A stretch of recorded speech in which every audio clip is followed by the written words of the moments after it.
The voice of the spell echoed in Sonny's ears. Prepare for appraisal.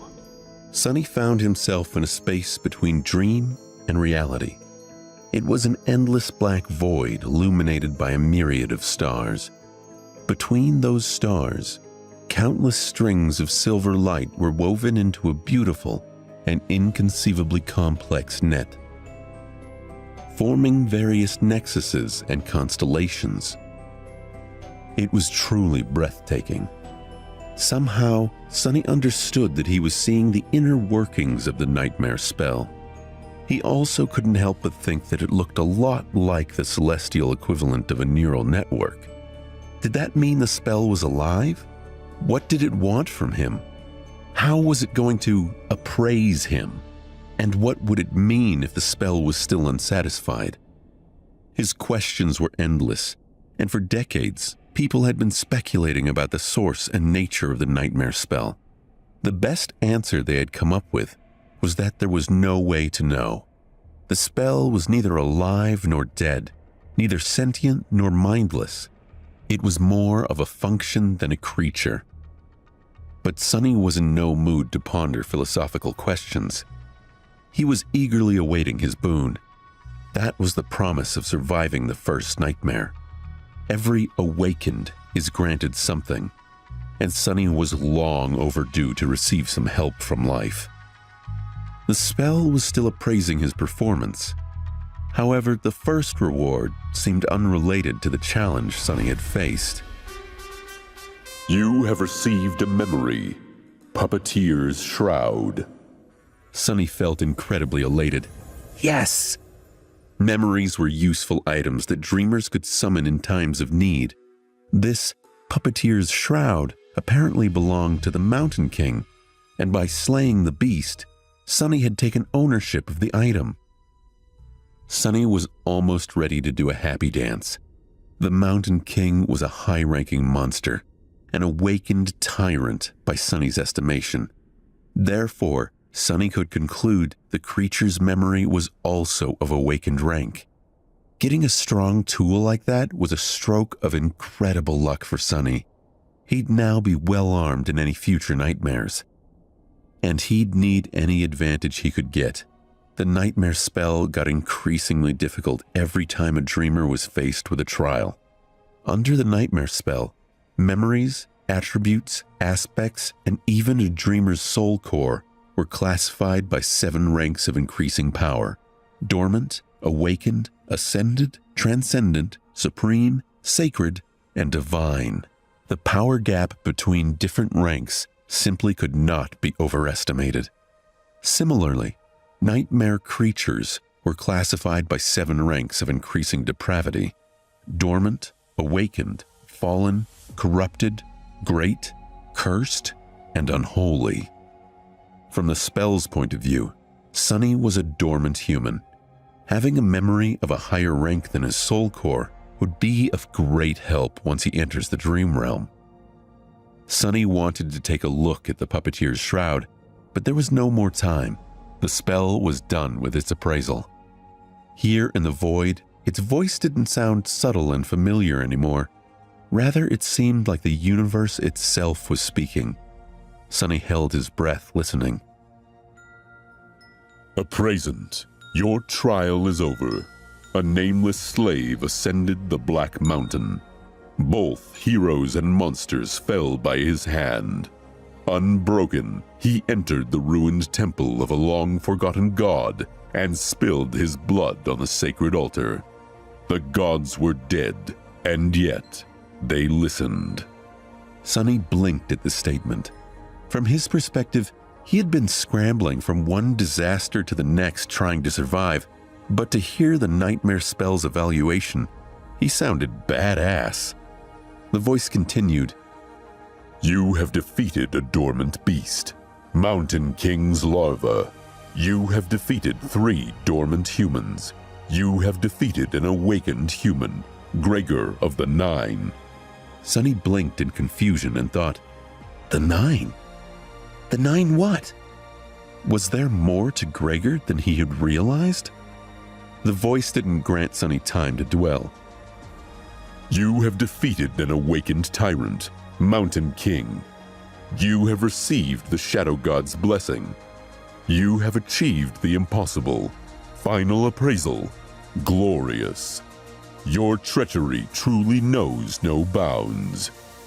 That final part was not necessary as far as Sonny was concerned, but he was still pretty satisfied with the praise from the nightmare spell. He felt like his chances of evolving his aspect to an awakened or even an ascended one were pretty high. His overall power was still dependent on the rank of his soul core, which would remain dormant until much later, but the rank of the aspect itself would do wonders for his overall potential. The voice boomed. Dreamer Sunless, receive your boon. He was an aspirant no more. Sonny grinned. With a flourish, the voice announced, You have been bestowed a true name, Lost from Light. Sonny's jaw dropped. A true name. He had received a true name. Never in his wildest dreams did Sonny dream of becoming one of the chosen few to accomplish such a feat. And he'd accomplished it on his very first nightmare to boot. Not even all of the saints could boast of having one. He was an elite now, a bona fide cream of the crop. He was going to be rich. But the rewards kept coming. Your aspect is ready to evolve. Evolve aspect? A smile broke across Sonny's face.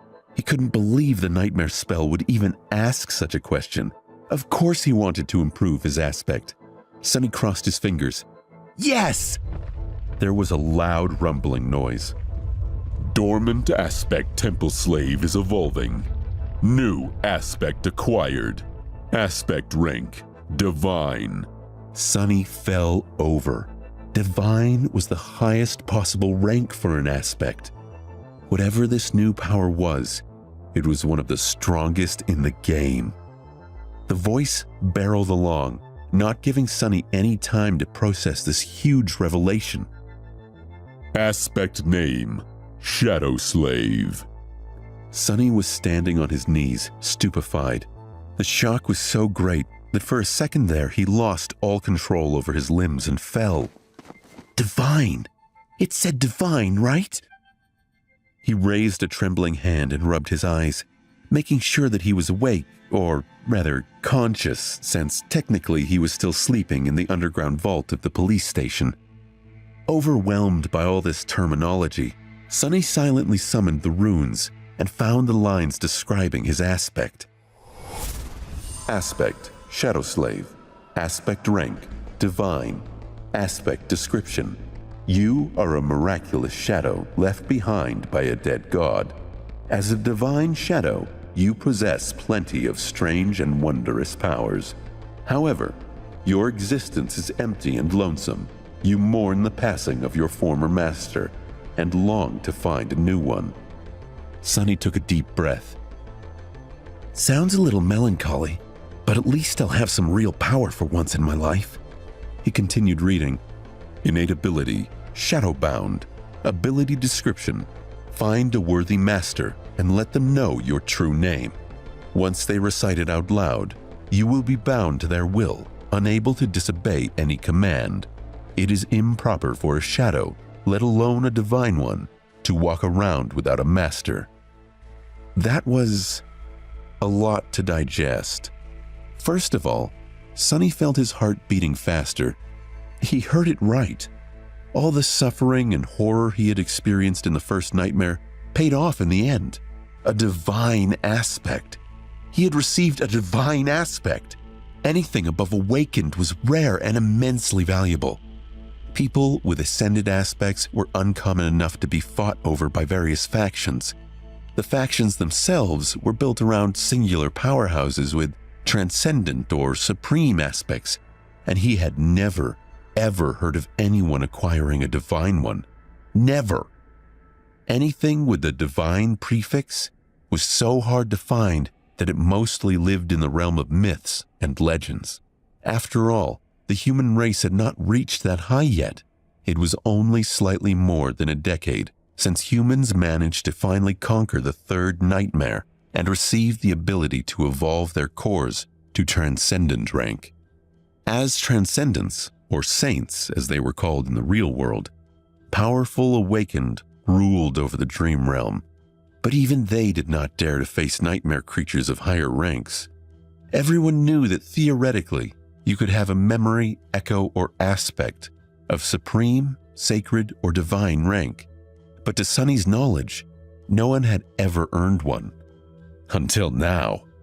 Sunny grinned, driven half-mad by joy and arrogance. However, his jubilation was a little muddied.